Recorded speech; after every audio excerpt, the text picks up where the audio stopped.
많이 누리시고 그다음에 또 지금 아프신 분들이 많은 것 같아요. 이 날씨가 급격하게 변하기 때문에 그래서 건강도 잘 챙기시기 바랍니다. 자, 우리 일어나셔서 서로 인사하는 시간 가질까요? 반갑습니다.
하나님 아버지 감사합니다. 오늘도 하나님 앞에 나와 예배를 드립니다. 하나님, 이 예배를 통해 우리의 마음을 고백하게 하시며 우리의 신앙을 다시 한번 확인하게 하시며 하나님을 온전히 찬양하며 하나님 말씀 앞에 머물 수 있는 은혜를 베풀어 주옵소서. 또한 하나님 앞에 찬양을 드립니다. 하나님, 우리의 입술로 찬양을 드리며 우리의 마음으로 하나님을 높여 드릴 때에 하나님 당연히 서야 할 그 자리에 서게 하시며 하나님의 높으심과 하나님의 그 영광 아래에서 함께 기뻐할 수 있도록 은혜 베풀어 주옵소서. 이 예배를 드리며 함께 예배드리고 있는 주일학교와 하나님 뉴스를 기억하여 주시며 그들에게 동일한 은혜로 더 갑절의 은혜로 채워 주옵소서. 온 세상에 난리와 전쟁의 소문이 들립니다. 여전히 많은 사람들이 서로를 미워합니다. 하나님, 아이들부터 어른에 이르기까지 저 아프리카 땅부터 이 미국에 이르기까지 어느 한 곳에 미움이 없는 곳이 없습니다. 하나님 아버지, 이런 중에 이 갈등 중에 이 미움 중에 이 전쟁 중에 이 난리 중에 하나님 아버지, 우리는 주의 백성으로 서로 사랑하며 서로를 섬기는 자리에 서게 하시며 하나님께서 보내시는 그곳에서 주의 사랑을 복음으로 전하게 하여 주옵소서. 이 시간도 하나님 앞에 나아갑니다. 하나님, 우리에게 주의 은혜를 부어주시며 하나님이 기뻐하시는 것이 무엇인지 분별하는 시간 되게 하여 주옵소서. 감사합니다. 예수님 이름으로 기도합니다. 아멘. 여러분, 우리 목사님께서 기도하셨던 것처럼 온전히 그 예배의 주인 되신 그 하나님의 이름을 경배하고 온전히 찬양하는 그 시간이 되었으면 좋겠습니다. 우리 함께 경배하며 찬양할까요?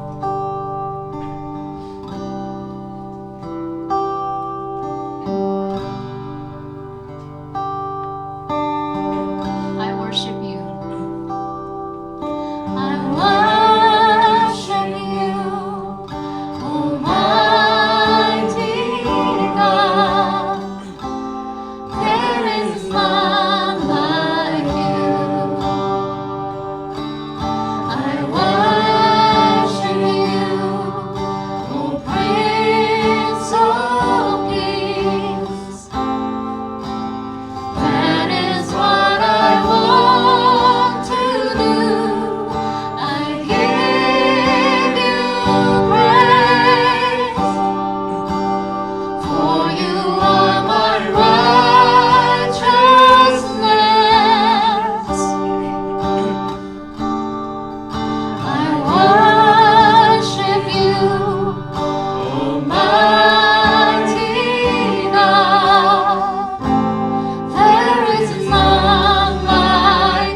여러분 오늘 예배 나오시면서 가지고 오신 여러분의 개인적인 기도 제목과 함께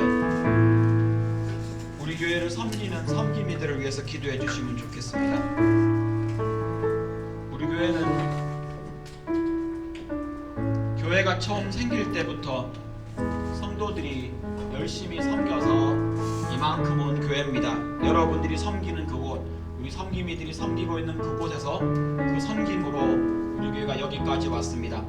우리 교회를 섬기는 여러 부서에 있는 혹은 로버스와 레마를 섬기고 있는 섬김이들을 위해, 여러분의 순장을 위해, 여러분의 리더들을 위해 이 시간 함께 기도해 주시면 좋겠습니다. 다 같이 기도하시겠습니다.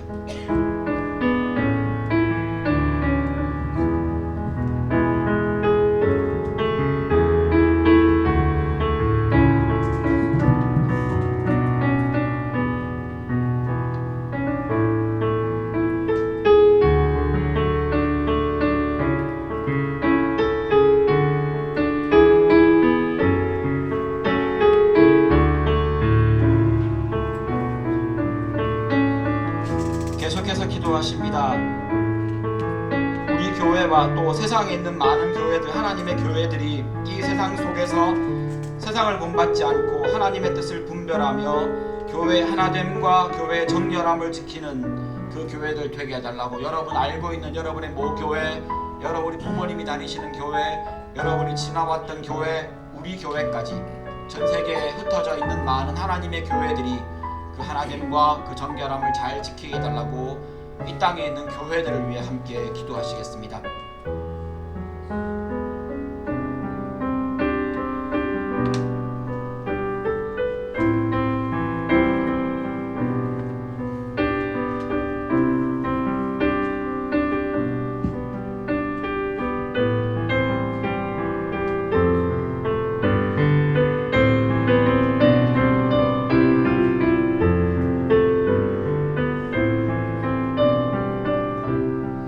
한 가지 더 기도하십니다. 온 세상에 지금 난리와 전쟁의 소문입니다. 중동에서도 또 우크라이나에서도 혹은 여러분 우리 주변에서도 많은 사람이 서로 갈등하고 서로 미워하고, 이런 시대에 전쟁의 소문뿐 아니라 미국에서 곧 대선을 치르게 될 텐데 이 과정 중에도 서로 좀 지나치게 서로에게 막말을 합니다. 이런 과정들 혹은 재난과 힘든 여러 가지 상황 속에서 하나님의 백성들을 통해 하나님의 공의와 사랑을 보여달라고 하나님께 이 시간 함께 이 온 세상에 벌어지고 있는 갈등과 미움, 이것을 하나님의 사랑으로 덮어달라고 함께 기도하십니다.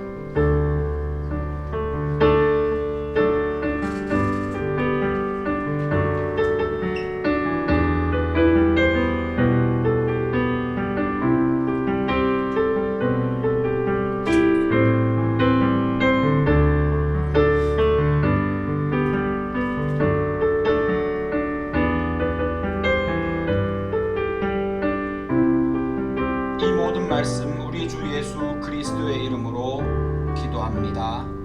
아멘. 오늘 예배에 참석하신 모든 분들을 주 예수 그리스도의 이름으로 환영합니다. 옆에 계신 분들 한번 인사하시면 좋겠습니다. 앞뒤도 한번 인사하시고요. 참 잘 오셨습니다. 이럴 때 혹시 인사하시면서 이름 모르시면 이름도 한번 물으십시오. 예, 다른 부서에 계신 분들도 계실 텐데. 네. 다 하셨습니까, 인사? 네. 다 아시는구나. 앞뒤로. 네. 감사합니다.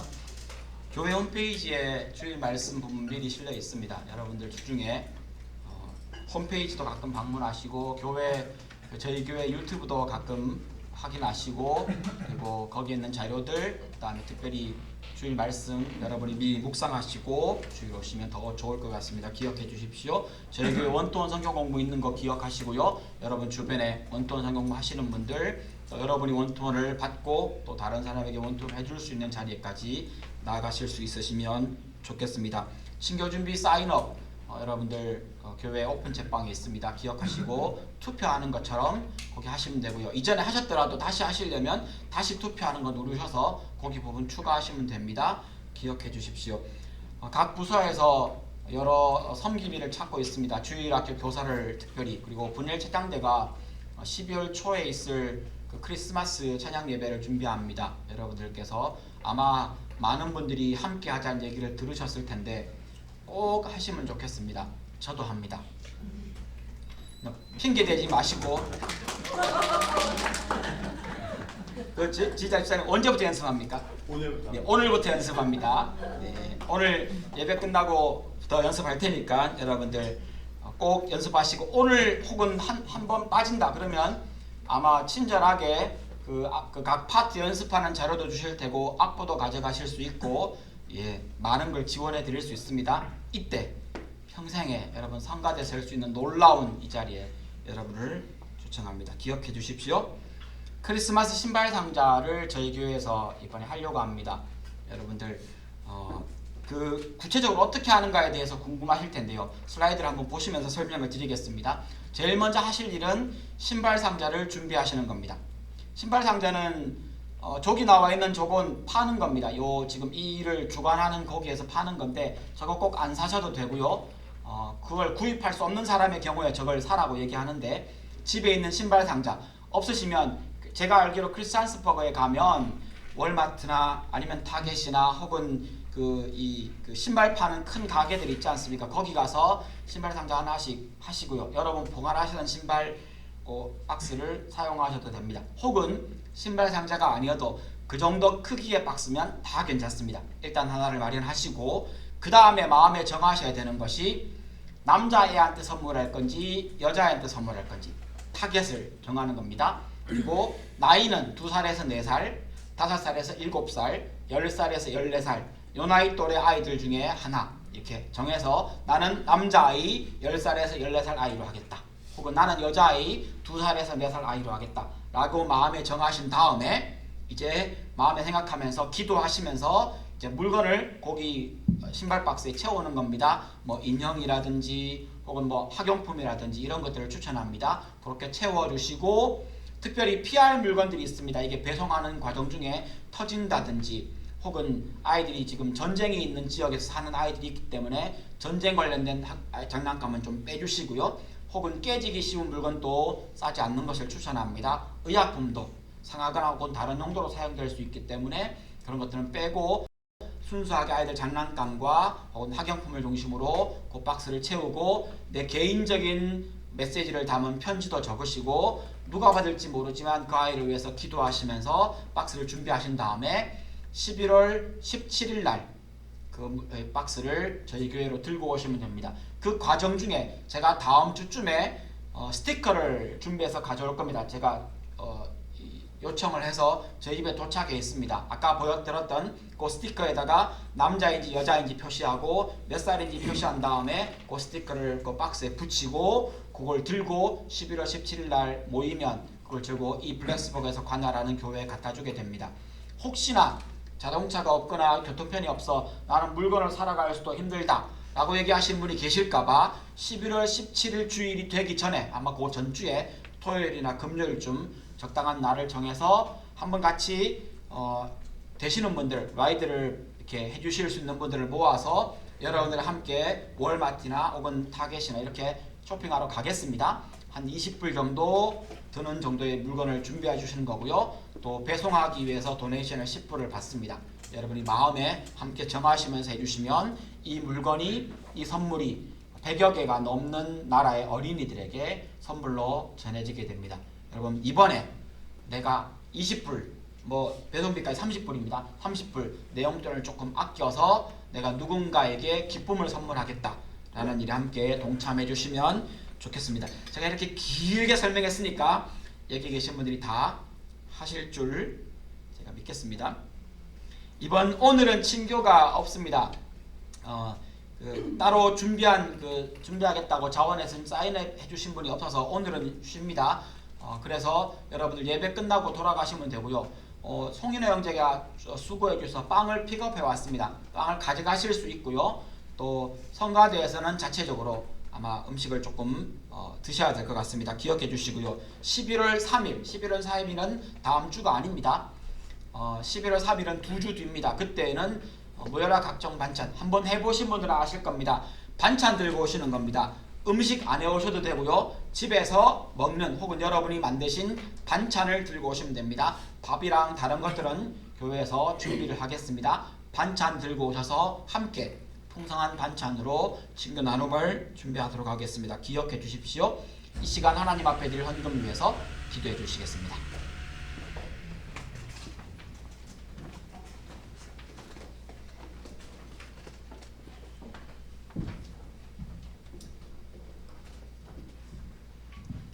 하나님, 오늘도 이렇게 모여서 예배를 드릴 수 있게 하심에 감사합니다. 주님만이 이 교회의 주인 되심을 고백합니다. 주님께서 만물의 창조주 되심을 고백합니다. 우리는 죄인이며 예수 그리스도의 십자가만이 우리의 죄를 씻을 수 있는 유일한 길임을 고백합니다. 하나님, 저희가 세상적 생각과 목표를 뒤로하고 거룩한 주의를 온전히 지키기 위하여 이 자리에 모였습니다. 저희가 이렇게 주께 나아올 때 빈손으로 나오지 아니하고 예물을 가지고 나왔습니다. 아버지 하나님, 기뻐 받아 주시옵소서. 예물이 하나님 나라가 세워지고 블랙스버그의 복음 전파를 위하여 쓰일 수 있게 하여 주시옵소서. 우리를 사랑하사 우리를 위해 십자가에 달리신 예수님의 이름으로 기도드립니다. 아멘.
주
하겠습니다. 하나님 말씀 같이 보십니다. 신약성경 마태복음 16장 15절에서 19절까지입니다. 마태복음 16장 15절에서 19절까지의 말씀, 15절에서 19절까지의 말씀 같이 한 목소리를 읽겠습니다. 15절에서 19절까지입니다. 예수께서 그들에게 앞에 나오면 조금 기다리겠습니다.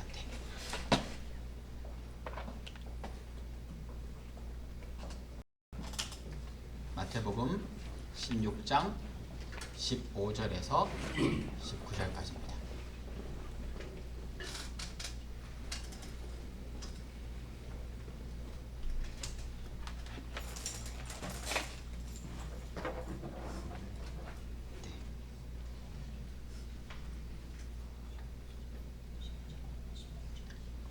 혹시 성경책 가지고 계시면 보시고 제가 여러분을 위해서 대독해 드리겠습니다. 15절에서 19절까지 제가 대독해 드리고 설교 중에 보게 될 테니까요. 함께 보십니다. 15절에서 19절입니다. 저는 표준 세번역으로 읽습니다. 예수께서 그들에게 말씀하셨다. 그러면 너희는 나를 누구라고 하느냐? 시몬 베드로가 대답하였다. 선생님은 살아계신 하나님의 아들 그리스도이십니다. 예수께서 그에게 말씀하셨다. 시몬 바요나야, 너는 복이 있다. 너에게 이것을 알려주신 분은 사람이 아니라 하늘에 계신 나의 아버지시다. 나도 너에게 말한다. 너는 베드로다. 나는 이 반석 위에다가 내 교회를 세우겠다. 죽음의 세력이 그것을 이기지 못할 것이다. 19절 같이 읽습니다. 내가 너에게 하늘나라의 열쇠를 주겠다. 네가 무엇이든지 땅에서 매면 하늘에서도 매일 것이요 땅에서 풀면 땅에서도 풀릴 것이다. 아멘. 예수님이 죽으시고 난 다음에 3일 만에 다시 살아나시면서 이 땅에 교회가 공식적으로 세워졌습니다. 교회 역사를 한번 쭉 살펴보면 오늘 말씀을 이해하는 데 도움이 될 것 같습니다. 그렇게 교회가 세워졌는데 신약교회는 그렇게 세워졌습니다. 그리고는 오순절날 성령께서 역사하시면서 이 신약교회 하나님 나라는 이 땅에서 이 말씀을 복음을 전파하는 하늘 공동체가 되었습니다. 그냥 사람이 모인 것이 아니라 하나님의 이름으로, 하나님의 사랑으로, 하나님의 능력을 덧입은 사람들이 이 땅에 모여있는 하늘 공동체가 된 겁니다. 그런데 문제는 이렇게 교회가 세워졌지만 우리가 다 아는 얘기입니다. 극심한 핍박을 받습니다. 얼마나 심했냐 하면 여러분 잘 아시는 네로 같은 사람 로마에 불 지르고 또 그러면서 그 모든 책임을 크리스찬들한테 돌리고 이런 일들 들어보셨지 않습니까? 진짜 많은 사람이 죽었습니다. 잡히면 죽습니다. 지나가다가 묻습니다. 너의 주인이 누구냐? 라고 물으면 그리스도인에게는 그 말은 양보할 수 없는 물음이었습니다. 내 주인은, 나의 주인은, 나의 왕은 예수 그리스도입니다.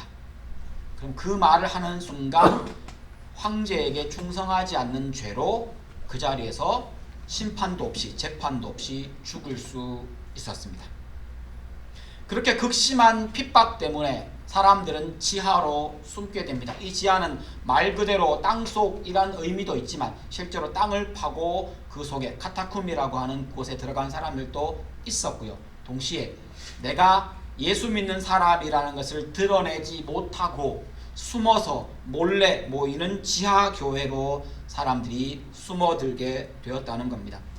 내가 예수 믿는 사람이라는 것을 드러내지 못하는 것, 내가 예수 믿는다는 것을 밝히지 못하는 상태에서 그렇게 300년의 시간이 지나갑니다. 그리고는 우리가 잘 아는 콘스탄티누스라고 하는 사람이 전쟁 중에 특별한 이상을 보았고 그 전쟁에 이깁니다. 그리고는 그 전쟁에서 보았던 이상이 예수 그리스도 어딘가에서 들었던 그 신이다. 그래서 그때부터 로마에서 공식적으로 이 기독교가 합법적인 종교가 됩니다. 숨어있던 교회가 점점점 밖으로 나옵니다. 사람들이 많이 밖으로 나와서 저 318년에 밀라노 칙령 이후에 325년에 니케아 회의가 열리기까지 사실은 수년 만에 사람들이 그 말을 밖으로 나와도 된다는 말을 믿지 못할 만큼 힘든 시기를 지냈던 그들이 325년에 처음으로 모여서 회의를 합니다. 그 회의에서 숨어 지내면서 가지고 있던 성경들을 들고 나왔고, 숨어 지내면서 배운 말씀을 들고 나와서 서로 모여서 확인합니다. 나는 300년 동안 우리 공동체에서는 이 성경을 들고 이렇게 배웠다. 너는 어떻게 배웠느냐? 라고 확인했더니만 사실은 그 모든 내용이 거의 일치했습니다. 그래서 모인 사람들이 우리가 가진 이것이 성경이고 이 외의 것은 성경이 아니다 라고 하는 정경을 확인하게 되었고요.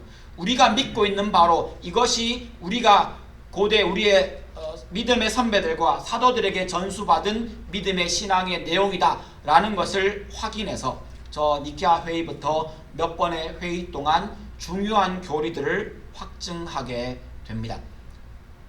그 과정에서 66권의 성경도 공인되었고요. 그 과정에서 삼위일체 교리뿐 아니라 우리가 알고 있는 예수님의 신성 혹은 우리가 믿고 있는 많은 교리들이 이때 다 확인이 된 겁니다. 만든 게 아니고요. 확인을 한 겁니다. 너와 내가 똑같구나. 그리고는 이제 시간이 점점 흘러갑니다. 380년쯤 되었을 때 새로운 황제 한 사람이 로마 제국의 국교로 기독교를 선택합니다. 근데 이것이 화였습니다. 이것이 기독교 몰락 혹은 기독교 부패의 시작이었습니다. 그리고는 12년 뒤에 다른 모든 종교의 종교 행사를 금지시키고 모든 신들에게 하는 제사를 금지시키고 혹은 종교 행사뿐 아니라 모든 예배가 금지되면서 모든 신전들이 폐쇄가 됩니다. 그리고 오직 기독교, 하나님, 예수만 믿어야 한다 라고 기독교가 로마의 국교가 됩니다. 모든 다른 종교는 탄압받기 시작합니다. 이렇게 기독교가 강력한 힘을 가진 집단이 되면서부터 기독교는 예수님의 가르침과 신앙의 본질로부터 멀어지기 시작했습니다. 교회 섬김이들과 리더들은 타락하기 시작했고 교회는 정부와 사람들 위에 군림했습니다. 그 막강한 권력으로 하나님의 이름으로 성경을 핍박의 도구로 사용하기 시작했습니다. 그때부터 거의 한 700년쯤 지난 다음에 한 600년쯤 지난 다음에 동방교회와 서방교회가 갈라집니다. 제가 저기 지금 쭉 가던 흐름이 약간 방향이 꺾인 것을 보십시오. 저것이 본래 신앙에서 떠났다는 의미입니다. 그리고는 1054년에 동방교회와 서방교회로 갈렸지만 사실은 갈리면서 더 좋아졌느냐? 아니요. 더 나빠졌습니다. 여러분 잘 아시는 십자군 전쟁은 동방교회가 함께 있던 그 지역이 이슬람 지역에 탄압을 받거나 혹은 점령당했다는 소식을 듣고 서방교회에서 그 나라들이 군사를 모아서 출정하면서부터 시작이 된 전쟁이었던 겁니다. 그리고는 16세기 저때로부터 500년쯤 더 지난 다음에야 여러분 잘 아시는 마틴 루터라든지 혹은 장 깔뱅이라든지 여러 개혁자들을 통해 종교개혁이 거의 150년에 걸쳐서 일어나게 됩니다. 저기 나오는 정교, 천주교, 개신교 혹은 표시는 비록 하지 않았지만 처음에 기독교가 공인될 당시에 이집트의 곱트라고 하는 기독교도 있었습니다. 그 모든 기독교가 그때 그렇게 갈리고 분리가 되었고 오늘 보게 될 천주교는 서방교회 혹은 로만 캐톨릭이라고 부르는 교회이며 개신교는 종교개혁을 통해 나온 교회를 개신교라고 부르게 됩니다. 이 모두가 기독교이며 이 모두를 크리스찬이티라고 부르게 됩니다. 천주교와 개신교에 대한 용어를 일단 정리하고 가는 것이 필요할 것 같습니다. 한국의 기독교가 전해졌을 때에 기독이라는 말을 실제로 사용했었고 한자어에 있었습니다. 그런데 하나님에 대한 이야기를 천주교에서 선교사가 와서 전하다 보니 여러분 잘 아시는 정약용 같은 사람이 천주교인이지 않습니까? 그 사람이 예수를 믿게 되었을 때에 그때에 하늘님을 가르치는 한자어로 천주라는 말을 사용했고 그래서 천주교가 된 겁니다. 그냥 천주교를 카톨릭이라고 부르는 것은 그렇게 부르는 사람들이 있습니다. 그냥 그렇게 부르는 것은 줄임말이지 정확한 명칭이 아닙니다. 왜냐하면 캐톨릭은 그건 공회, 공교회라는 뜻입니다. 우리도 공교회입니다. 여러분 잘 아시는 사도신경에 보면 여러 가지 신앙 고백 중에 교회의 거룩함에 대한 것을 고백하는 부분이 나옵니다. 하나님의 거룩한 공회, 거기에 캐톨릭이 그 단어가 들어갑니다. 그러므로 캐톨릭은 공교회, 하나님의 모든 교회를 가르치는 유니버설 처치를 얘기하는 것이라서 사실은 이 캐톨릭이란 말로 천주교회를 가리키는 것은 좀 협소한 의미를 가지게 됩니다. 오히려 더 정확한 말은 로만 캐톨릭이 가장 정확한 표현입니다. 서방교회 로만 캐톨릭 혹은 개신교는 종교개혁을 통해 나온 이 개신교는 거부하고 저항했다는 의미에서 개신교이며 고쳤다는 의미에서 개신교라는 단어를 사용하게 됩니다. 지금 한국에서 혹은 미국에서는 저기 통계표가 한국 통계표입니다.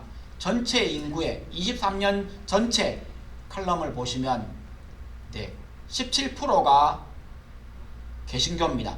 그리고 캐톨릭은 12%죠. 합치면 36%. 아마 조금 과장해서 잡은 감이 있는 것 같습니다. 한국에서는 주된 기독교가 개신교이지만 전 세계를 따진다면 조금 달라집니다. 23년 통계, 24년 초에 있는 올해 통계를 보면 전 세계 인구의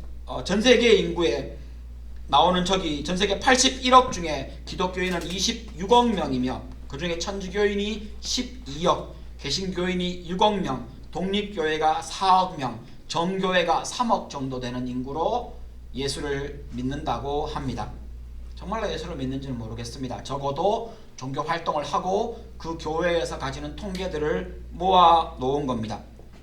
여기에서 보는 것처럼 한국과 미국에서는 개신교가 기독교의 주류이지만 전 세계적으로 본다면 로만 캐톨릭이 전 세계 기독교 안에서 가장 많은 사람들이 믿고 있는 기독교입니다. 천주교와 기독교, 이 얘기가 우리한테 필요한 이유는 많은 사람들이 이렇게 묻습니다. 천주교에도 구원이 있습니까? 제일 마지막에 대답을 해드리겠습니다. 천주교에도 구원이 있습니까? 제가 어느 지역에 갔더니만 제가 여자친구를 만났는데 제 진짜 친한 친구가 혹은 저희 부모님이 천주교에 다니시는데 제가 천주교에 가도 괜찮습니까? 그 질문을 마지막에 대답해 드리겠습니다. 근데 분명히 알고 넘어가야 할 천주교와 개신교, 우리의 믿음과 무엇이 같고 무엇이 틀린지 한 번쯤은 여러분이 신앙생활하면서 알고 계셔야 할 것 같습니다. 가장 중요한 한 성경 구절이 있습니다. 천주교와 개신교의 같은 뿌리에서 시작되었지만 가장 중요한 한 구절, 오늘 읽은 말씀에서 나옵니다. 교회의 반석과 천국 열쇠에 대한 이야기입니다. 마태복음 16장 18절에 보면 교회를 세운 반석을 두고 천주교와 개신교는 다른 해석을 합니다. 저기 나오는 저 표현에 베드로라는 말이 그리스어로 페트로스라는 말로 발음이 됩니다. 페트로스, 베드로입니다. 근데 이 베드로라는 말이 의미를 가지는 한 단어인데 돌멩이, 돌이라는 겁니다. 특징을 얘기하면 움직이는 돌입니다. 좀 커도 움직일 수 있는 돌이면 페트로스입니다. 좀 작아도 움직일 수 있으면 일단 페트로스입니다. 그런데 반석이라고 하는 페트라라고 하는 이 단어는 움직일 수 없는 돌을 의미합니다. 그래서 땅에 고정되어 있고 그래서 집을 짓거나 뭐 할 때 튼튼해서 이 위에다가 뭔가를 세울 때 사용하는 큰 반석, 그것이 바로 페트라입니다. 이 의미가 두 가지가 있는데 천주교에서는 이 페트로스에게, 베드로에게 말하기를 내가 이 페트라 위에 교회를 세우겠다라고 말씀하셨으므로 베드로가 반석이다 라고 이해하며 주장합니다. 안타깝게도 개신교에서는 그렇게 믿지 않습니다. 특별히 베드로는 남성 명사고요. 저 돌멩이, 돌이라는 말은. 그리고 페트라는 여성 명사입니다. 사실은 비슷한 발음이 나고 비슷한 돌인 것 같지만 사실은 좀 다르다는 겁니다.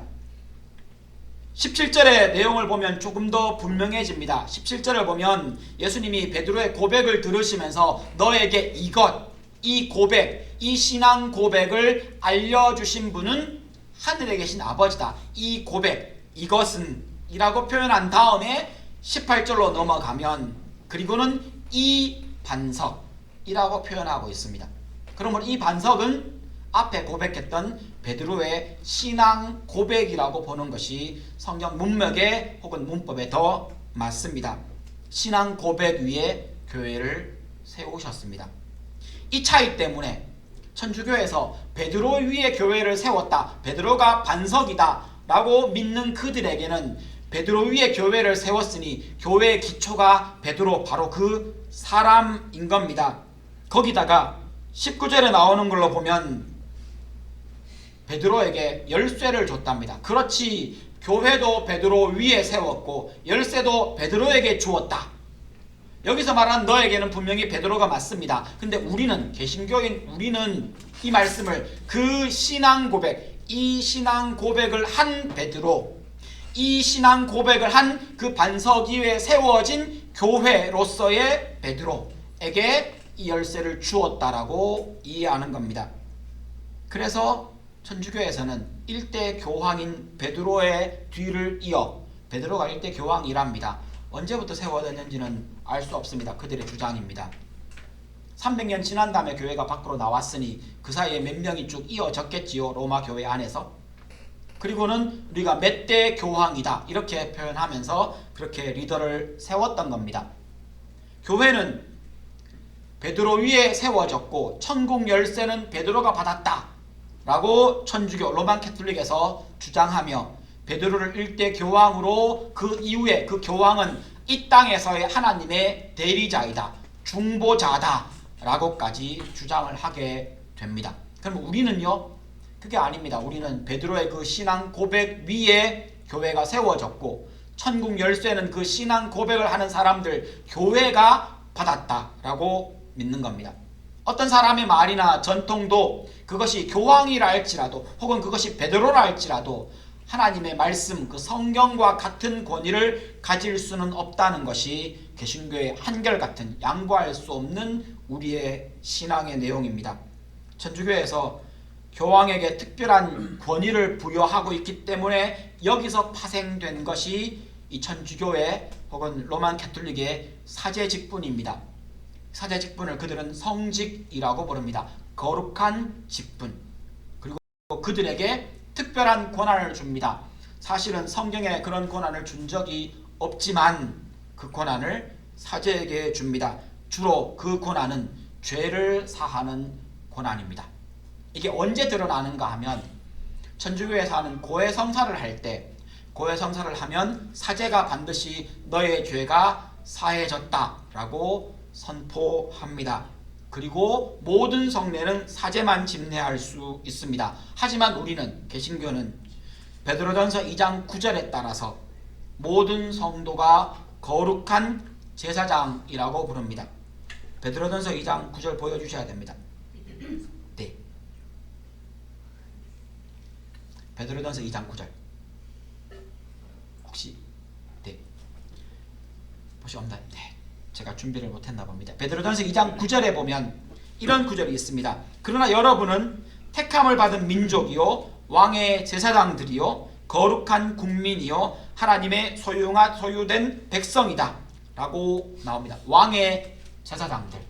이 말씀 때문에 기독교 개신교 안에는 성직이란 없습니다. 목사가 특별히 더 거룩한 직분이라고 말한다면 사실은 개신교의 그 개혁 정신도 잃어버린 본래 그 종교개혁을 했던 그 사람들의 신앙으로부터도 멀어져 버린 잘못된 신앙을 가진 것이라고 비판받아야 마땅합니다. 교회에 성직은 없습니다. 목사는 성직자가 아니라는 겁니다. 개신교는 이 부분에 양보할 수 없습니다. 마가복음 2장 10절에 보면 죄사하는 권세는 오직 예수님께만 있다고 말합니다. 예수님이 이렇게 말씀하십니다. 인자가 땅에서 죄를 용서하는 권세를 가지고 있음을 너희에게 알게 하려고 네가 죄사함 받았다 네가 누워있는 그 자리에서 그 침상을 들고 그냥 가라 라고 말할 수 있지만 그렇게 말씀하시지 않고 네 죄가 사함받았다 라고 말씀하셨다라고 기록합니다. 천주교는 교황의 말도 성경의 권위에 준하는 권위를 가진다고 주장하며 교회 전통이 성경보다 앞서기도 합니다. 실제로요, 지금 포프가 올해 9월 13일에 이렇게 싱가포르에서 열린 종교회의에서 이렇게 말합니다. 모든 종교는 하느님께 가는 길이다. 실제로 9월 13일에 했던 말입니다. 모든 종교는 하느님께 가는 길이다. 얼마 전에 교황이 쓴 교서가 9월 24일 날 발표된 문장에도 이런 문장이 있습니다. 모든 종교는 하나님을 향한다. 하지만 우리 개신교는 우리는 오직 하나님의 말씀에만 권위를 둡니다. 종교개혁의 정신입니다. 라틴어로 표현하면 솔라 스크립투라라고 부릅니다. 인간의 어떤 말이나 전통도 성경과 같은 권위를 가질 수는 없습니다. 그러므로 성경에서 오직 예수만이 구원의 길이라고 적어 놓았기에 우리는 다른 것에 구원의 여지를 남겨두지 않습니다. 천주교와 개신교의 가장 극명한 차이가 나는 또 한 가지는 구원과 믿음의 관계입니다. 종교개혁이 일어나게 된 가장 큰 이유 중에 하나는, 이 얘기는 루터의 95개조 반박문에 나오는 이야기입니다. 가장 극명하게 종교개혁을 해야만 했던 이유는 천주교에서 죄용서에 관련된 면죄부를 팔더라는 겁니다. 이 증서 가지고 있으면 네 죄가 사함받아. 그 면죄부 증서 어떻게 받습니까? 헌금하면 받습니다.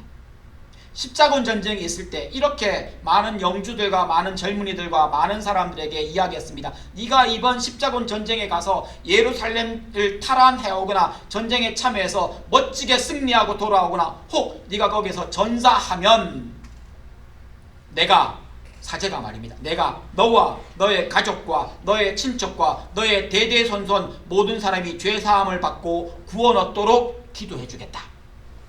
증서를 써줬습니다. 그렇게 해서 목숨 걸고 십자군 전쟁에 갔던 겁니다. 죄를 용서하는 증서를 발행하는 악행을, 그것을 보고서 종교개혁이 일어났던 겁니다.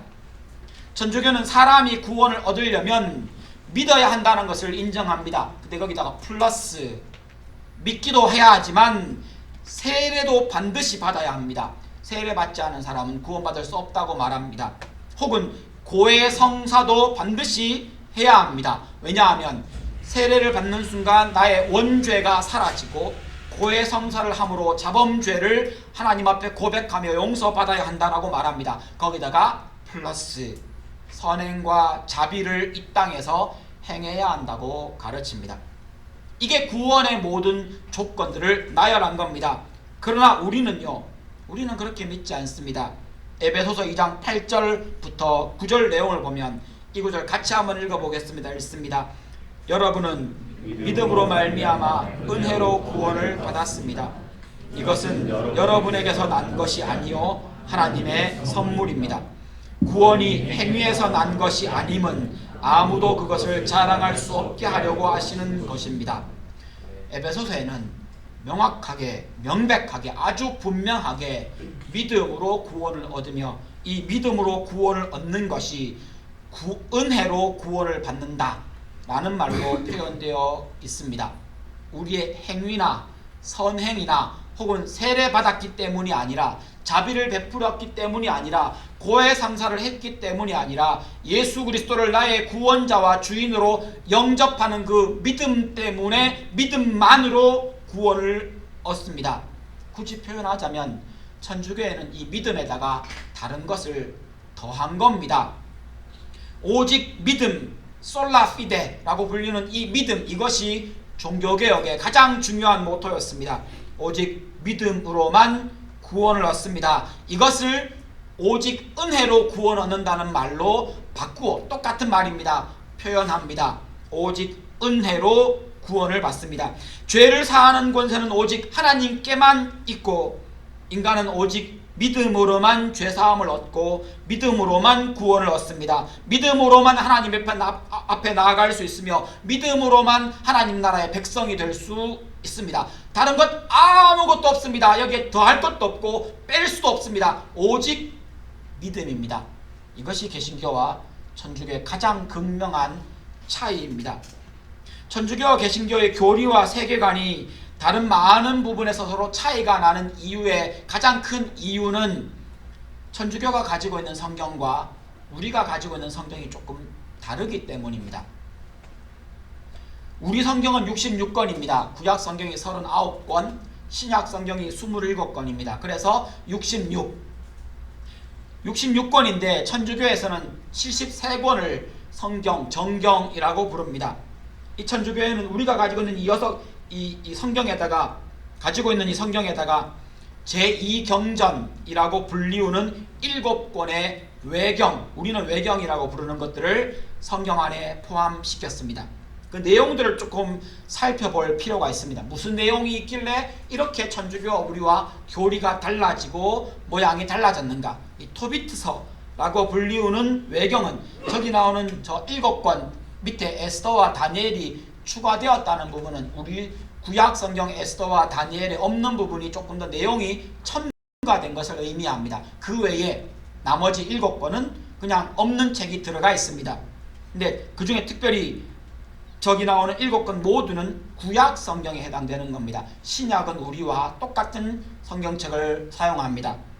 구약 성경에 토비트서라는 그 성경에는 천사 라파엘이 토비트라고 하는 사람과 그 아들을 인도합니다. 도와주고 조언하고 이적을 일으켜주고 그가 힘들 때 그를 위해 기도해주고 마치 천사 라파엘이 그를 인도하며 이끌며 그를 중재해주고 중보해주는 것처럼 드러납니다. 그런 중에 같이 기도도 해줍니다. 여기서부터 연옥교리가 나옵니다. 천주교는 천사가 인간을 직접 돕거나 중재할 수 있고 혹시나 믿음 없는 사람이 있어도 천사가 기도해주면 그가 천국 갈 수 있을 것이라는 뉘앙스의 말들을 거기에 적어놓고 있습니다. 그래서 우리는 외경이라고 부르는 겁니다. 그들에게는 그것이 구약의 정경에 포함이 됩니다. 또 유딧기라고 불리우는 이야기에는 유딧이라고 하는 여인이 전쟁 중에 유대 민족을 위해 싸우다가 적군 적장을 꿰어내어 그의 목을 베는 이야기가 나옵니다. 그냥 역사서처럼 보입니다. 근데 그것이 구약 성경에 그들에게는 포함이 됩니다. 마카베오 상하 2권이 있습니다. 이 2권 안에는 유다의 독립을 위해 독립운동, 독립전쟁을 하던 마카베오 형제들에 대한 이야기들이 나옵니다. 이 책에서 먼저 죽은 사람들이 연옥에 가 있고 전쟁하다가 말입니다. 그들이 순교했다고 말하며 순교한 그들이 연옥에 가 있고 그들을 위해 여기서 기도하면 그들이 구원받을 수 있는 것처럼 콕 찍어서 설명하고 표현합니다.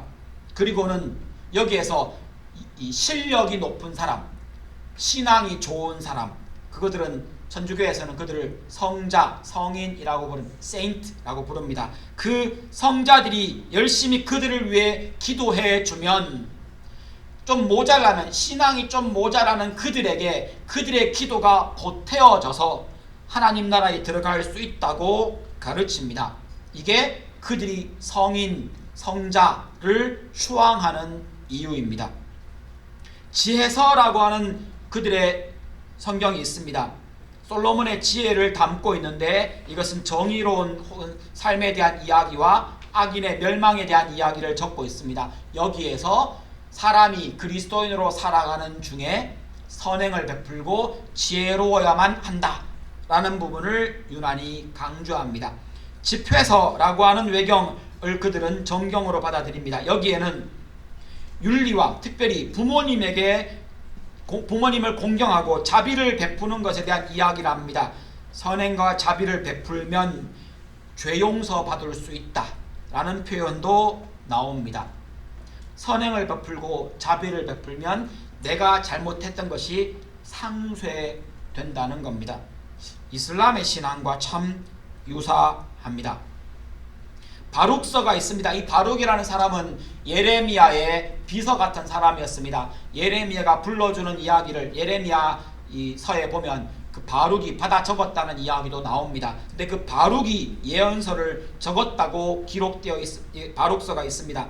근데 그 바룩서에는 회개와 하나님의 자비에 대한 메시지를 담고 있으면서 하나님 앞에 기도함으로 용서를 받을 수 있다라는 이야기를 적고 있지만 사실은 이 이야기는 정경으로 인정할 수 없는 것들입니다. 이외에 에스더와 다니엘서에 추가되어 있는 내용으로 그들은 우리와 다른 구약 성경을 가지고 있다는 겁니다.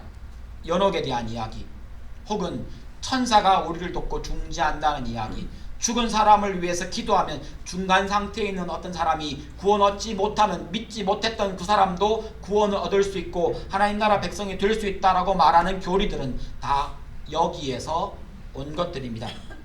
안타깝게도 천주교가 이 7권의 외경, 그들의 이 제2경전을 그들의 정경으로 받아들인 것은 종교개혁을 하고 난 다음이었습니다. 무슨 말인가 하면 종교개혁을 했을 때 루터나 많은 개혁자들이 로만 캐톨릭을 비판했습니다. 이거 성경에 없는 이야기 왜 하냐? 성경이 어디 예수 이외에, 믿음 이외에 행위와 혹은 선행과 자비가 혹은 세례 받아야만 구원받는다는 말이 어디 있느냐라고 하니까 그 이야기를 보충해 줄 수 있는, 그 이야기를 지지해 주는 외경을 정경 안으로 들여온 겁니다. 그들이 이 외경을 들여온 것은 시기적으로도 종교개혁 이후에 1546년입니다. 벌써 종교개혁이 시작되고 한 30년쯤 지난 다음에 저 외경들이 정경으로 들어왔다는 겁니다. 방어하기 위해, 그들이 가지고 있는 교리를 지키기 위해, 그들이 가지고 있는 전통을 설명하기 위해 외경을 들고 들어온 겁니다. 천주교를 혹은 개신교를 완전히 다 비교할 수는 없겠지만 여러분들이 오늘 이 시간 지난 다음에 이후에 신앙생활 하면서 적어도 우리가 믿고 있는 개신교의 교리, 성경 말씀과 천주교에서 믿고 있는 그 말씀이 어떻게 다른지, 혹은 천주교를 왜 틀렸다라고 말하는지에 대해서는 여러분이 알고 계시면 좋겠습니다. 잘못된 교리 몇 가지를 다시 한 번 더 정리해 보겠습니다. 성상을 만드는 것들, 예수의 상도 우리는 만들지 않습니다. 우리의 주 예수 그리스도의 상도 우리는 만들지 않습니다. 마리아 상도 물론 만들지 않습니다. 성인들의 그림도 우리들은 신성하게 여기지 않습니다. 왜 그런가 하면 그 어떤 형상도 만들지 말라고 하신 하나님의 명령이 있었고, 사실은 하나님의 형상이 우리이기 때문입니다. 거기다가 그 성상을, 거룩한 상을 만든 다음에 그들이 하는 행동은 그 앞에 가서 기도합니다. 그들을 섬기는 것이 아니라고 말합니다. 예, 그럴지도 모릅니다. 그런데 분명한 건 그 성인이 나를 위해 기도해 주기를, 성모 마리아가 나를 위해 기도해 주기를 그 앞에 가서 요청하는 겁니다. 거기다가 교황은 하나님의 대리자이며 중보자라는 이야기를 버젓이 꺼냅니다. 심지어 예수 이외에 다른 구원의 길이 있다 라는 말도 서슴지 않습니다. 이게 틀린 겁니다. 세례를 받으면 원죄가 사라지고 구원받는데 세례는 필수라고 말합니다. 그러나 우리는 그렇게 믿지 않습니다. 세례를 받을 수도 있고 받지 못할 수도 있습니다. 더 중요한 것은 세례라고 하는 의식이 아니라 그 믿음이기 때문입니다. 예수 믿는 것이 죄 용서와 구원의 유일하고 단 하나뿐인, 더할 수도 뺄 수도 없는 유일한 조건입니다. 고해성사를 하면 사제가 죄 용서한다고 선포합니다. 그러나 우리는 죄 용서는 하나님께만 있는 권한이라고 믿습니다.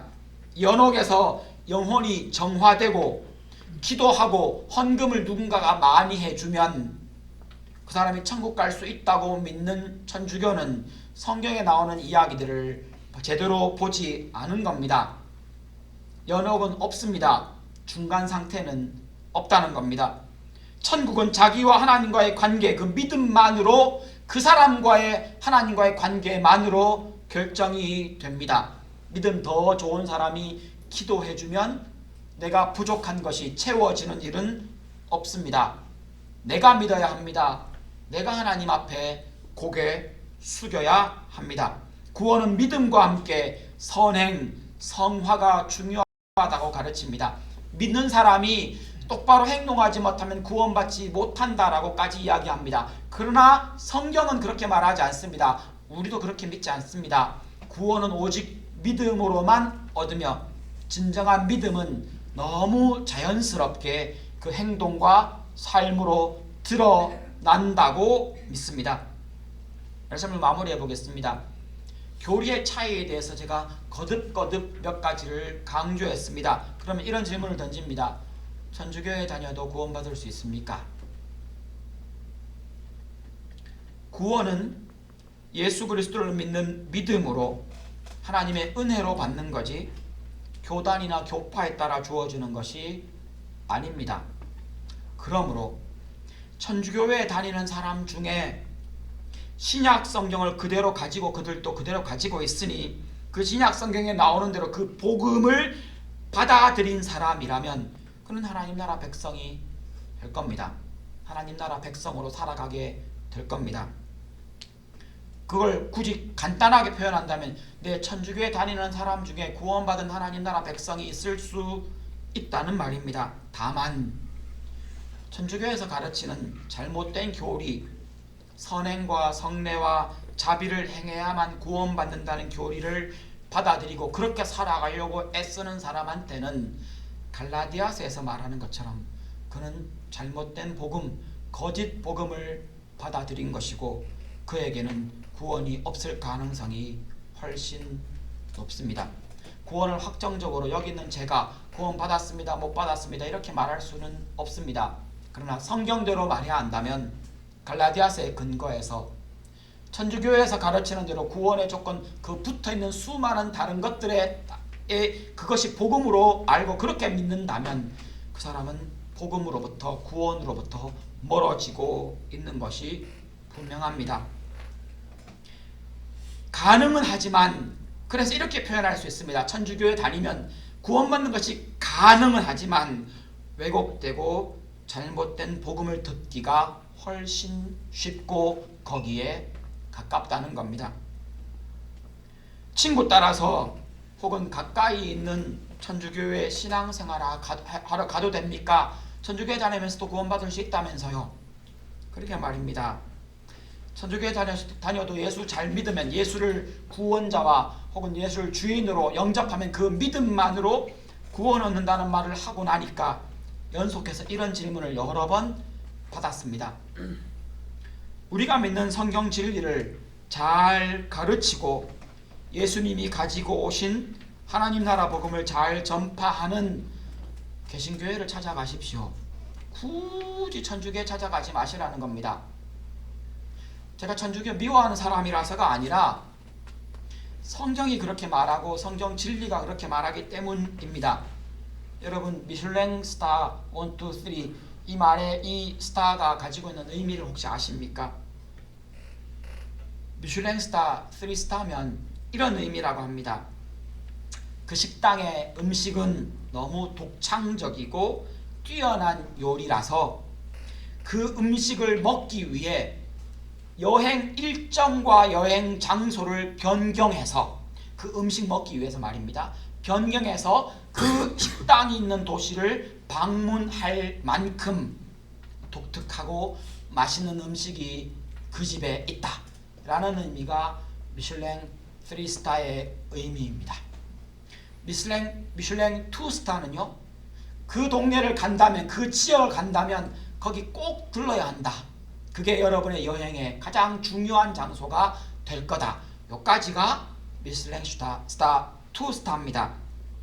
음식 하나 먹으려고 여러분의 여행 일정과 가는 지역을 일부러 바꿀 수 있다면 하나님 나라 복음과 바른 복음, 건강한 그리스도인 공동체를 만나기 위해 저는 이렇게 말씀드리고 싶습니다. 직장을 바꾸십시오. 그럴만 하지 않습니까? 여러분께 진짜 진지하게 말씀을 드립니다. A 도시와 B 도시가 있는데 둘 다 참 비슷합니다. 혹은 A 도시가 더 내게 오는 혜택이 적습니다. 그럼에도 불구하고 A 도시에 여러분이 진짜 신앙생활 잘할 수 있는 그 교회가 있다면 B가 아니라 A를 선택하는 것이 우리 그리스도인의 선택이 아닙니까? 다시 한번 생각해 보십시오.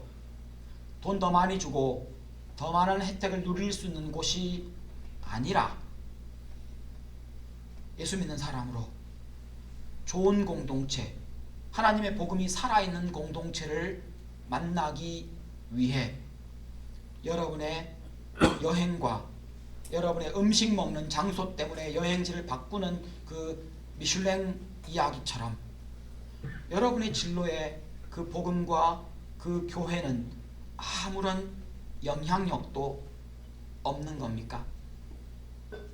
굳이 천주교회를 찾아가셔야 한다면 그 사방 한 100km 안에 다른 개신교회가 없을 때 가시면 됩니다. 할 수만 있으면 100km를 달려서라도 복음이 살아있는 교회, 말씀을 말씀으로 전하는 교회로 가십시오. 굳이 그 천주교회에서 전하는 왜곡된 복음을 듣는 것보다 바른 복음에 여러분의 삶을 헌신하십시오. 같이 기도하시겠습니다.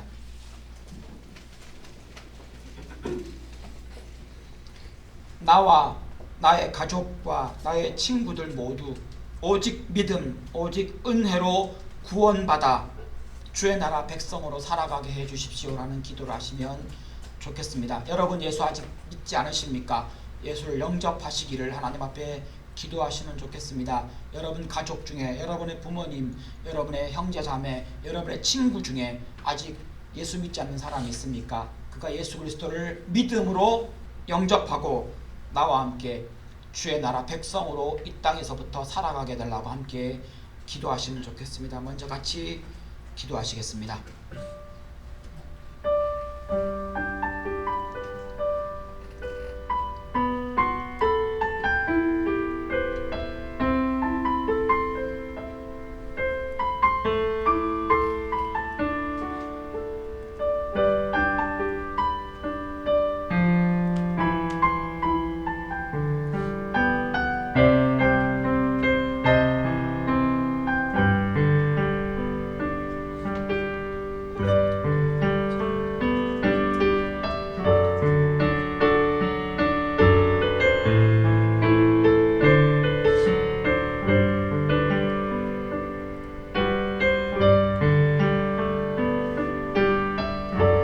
계속해서 기도하십니다.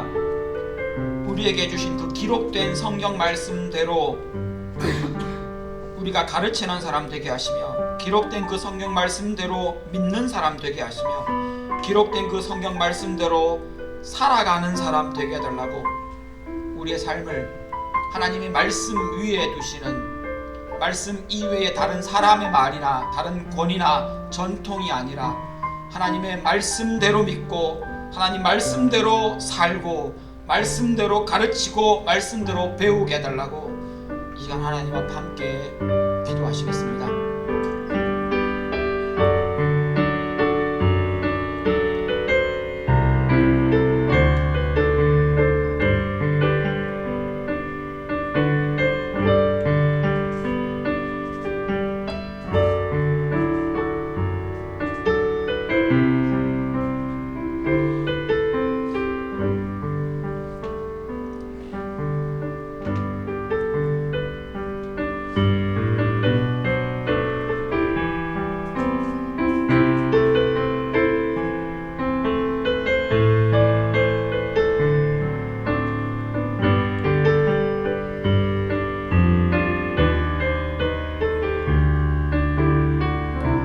기도하겠습니다. 기도 후에 축도로 함께 예배를 마칩니다. 기도하십니다. 하나님 아버지, 우리에게 주신 그 성경 말씀대로 믿게 하여 주옵소서.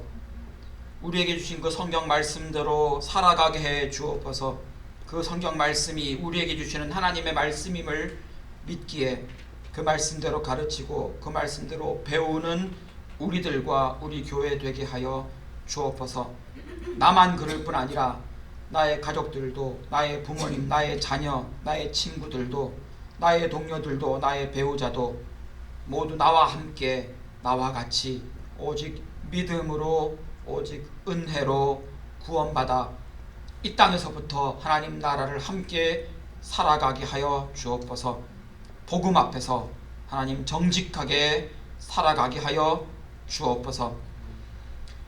여호와는 내게 복을 주시고 너를 지키시기를 원하며, 여호와는 그의 얼굴을 내게 비추사 은혜 베푸시기를 원하며, 여호와는 그 얼굴을 내게로 향하여 드사 평강 주시기를 원하노라. 지금은 우리 주 예수 그리스도의 은혜와 하나님 우리 아버지의 크신 사랑과 성령님의 위로하시고 교통하시는 역사가 오직 믿음으로 구원 얻고 오직 은혜로 하나님 나라 백성 되는 줄로 믿고 그렇게 나아가며 그 믿음 안에 거하기로 기도하고 돌아가는 여기에 모인 하나님의 모든 백성들과 예수 믿기를 소망하는 하나님의 사람들 머리 위에, 그 가정과 모든 가족 위에 이제로부터 영원토록 항상 함께 있을지어다. 아멘.